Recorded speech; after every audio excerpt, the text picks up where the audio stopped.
નમસ્કાર દર્શક મિત્રો, @ગુજરાતમાં આપનું સ્વાગત છે। તો ગુજરાત ભાજપમાં આગામી સમયમાં કઈ મોટા ફેરબદલ થઈ શકે છે તેવો ગણગણાટ ચાલી રહ્યો છે, જેમાં મુખ્યમંત્રીના મંત્રીમંડળનું વિસ્તરણ તેમજ CR પાટીલનો ખાલી પડેલો પ્રદેશ પ્રમુખનો પદ આ બંને માટે હાલ ખૂબ જ ચર્ચાઓ ચાલી રહી છે। પરંતુ હવે આ બધાની વચ્ચે જૂનાગઢ ભાજપના નેતાને મોટી જવાબદારી મળશે તેવી ચર્ચાઓ શરૂ થઈ ગઈ છે। સુરત બેઠકના ધારાસભ્ય પૂર્ણેશ મોદી બાદ હવે વધુ એક નેતા દિલ્હીમાં મોવડી મંડળ સાથે મુલાકાત કરતા ગુજરાત સંગઠનમાં મહત્વની જવાબદારી મળી શકે તેવું ચર્ચાઈ રહ્યું છે અને આ નેતા છે જૂનાગઢ ભાજપના નેતા કિરીટ પટેલ।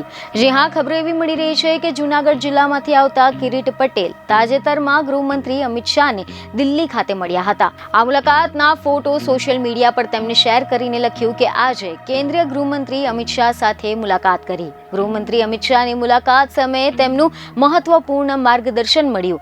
રાષ્ટ્ર નિર્માણ માટેનું અથાગ પરિશ્રમ અને સેવાભાવ પ્રેરણાદાયી છે। જો કે આના બાદથી જ એવી અટકળો તેજ બની છે કે ભાજપમાં કિરીટ પટેલને કોઈ મોટી જવાબદારી મળી શકે છે। તમે જણાવી દઈએ કે સંગઠનમાં કિરીટ પટેલ એ પ્રબળ દાવેદાર રૂપમાં માનવામાં આવે છે, કારણ કે ભાજપમાં પ્રદીપસિંહ વાઘેલાએ જ્યારે મહામંત્રી પદેથી રાજીનામું આપ્યું હતું તેના બાદમાં કિરીટ પટેલ મહામંત્રી બને તેવી પ્રબળ શક્યતા હતી, પરંતુ પ્રદીપસિંહ વાઘેલાના ખાલી પડેલા પદમાં નિમણૂક પ્રક્રિયા કરવામાં જ આવી નથી।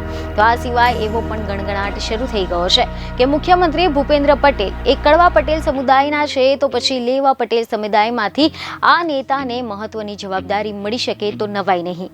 બીજને ખબરો સાથે ફરી મળીશું। ધન્યવાદ।